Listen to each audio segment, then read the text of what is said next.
আজকে দুঃসময়ের কর্মীর পরীক্ষা দেওয়ার সময় হয়েছে। আমরা বলছি আল্লাহ যদি আমাদের ক্ষমা করে নেত্রী আমরা দেশে আনবো। আওয়ামী লীগকে প্রতিষ্ঠিত করার জন্য আমরা যারা তরুণরা আছি আমরা সকল ঐক্যবদ্ধভাবে আসবো। বাংলাদেশে যে লুটপাট, যে অন্যায়, যে অবিচার হচ্ছে, বাংলাদেশের স্বাধীনতা 30 লক্ষ শহীদের রক্তকে কিভাবে তারা অপমান করতেছে। আজকে বলে ছাত্ররা দেশের গার্জিয়ান, আমরাও বাপ হয়েছি, আমাদের সন্তান কিন্তু ছাত্র আছে। যারা ছাত্ররা যদি বাপ মাকে অপমান করে সেই ছাত্ররা কুলাঙ্গার ছাত্র, কোনোদিন ছাত্রত্ব হিসেবে তাদের সম্মানটা হতে পারে না।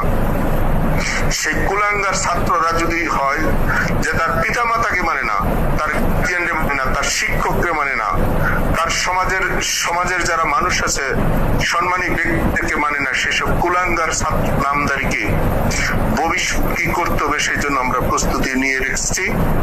আমাদের প্রধান, আমাদের যে গাইডলাইন, আমরা প্রত্যেকটি ইউনিয়ন, প্রত্যেকটি ওয়ার্ড, প্রত্যেকটি উপজেলা, আমাদের জেলা এবং নগর 4 দিক থেকে করি আদর্শ রাজনীতি এবং দেশ রক্ষার্থে এবং দেশের মানচিত্র রক্ষার জন্য বঙ্গবন্ধুর আদর্শকে কিভাবে বাস্তবায়ন করা যায় সেজন্য যা প্রয়োজন আমরা তার জন্য প্রস্তুতি নিয়েছি।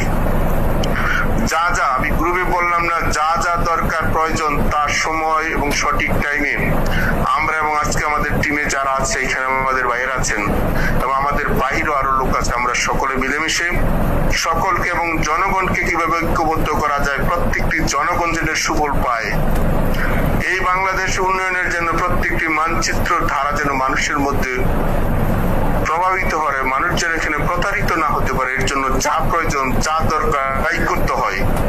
আজকে আমাদের মানুষ সারা রাত্রে সজাগ থাকে, আমাদের মানুষ বাড়ি ছাড়া ঘর ছাড়া থাকে।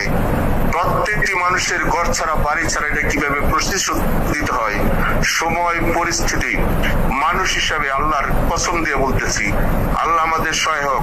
মুসলমানদেরকে এবং কোরআন এবং যার ধর্ম রক্ষার্থে এবং সমাজ ব্যবস্থা এবং বাপ মার ইজ্জত রক্ষার্থে, নিজের সন্তানের ইজ্জত রক্ষার্থে যা প্রয়োজন, সময় পরিস্থিতি খুব দ্রুতই কাছে আসছে, আপনারা সঠিক সময় অ্যাডমিনের মাধ্যমে জানবেন। আমরা সময়, সঠিক দিন তারিখ আমরা বলে দিব সময় মতন, কেউ যেন বিভ্রান্ত না করে। সময়, সঠিক সময় আমাদের টিমকে রক্ষা করার জন্য, আমাদের এই ভাইদেরকে যারা মামলা দিয়েছে, হামলা দিয়েছে, ঘর ছাড়া করেছে, আমাদের বোনদেরকে, মাদেরকে যারা অপমান করেছে, এটা কিভাবে প্রতিশোধ হয়, সময় প্রয়োজন এটা দেখবেন।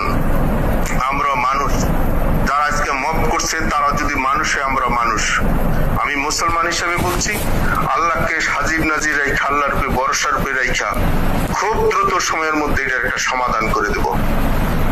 এর জন্য যা আপনারা দয়া করে যার এলাকায় যারা আপনাদের বিশ্বস্ত এবং আদর্শ নেতা আছে তাদের সাথে আপনারা যোগাযোগ করেন।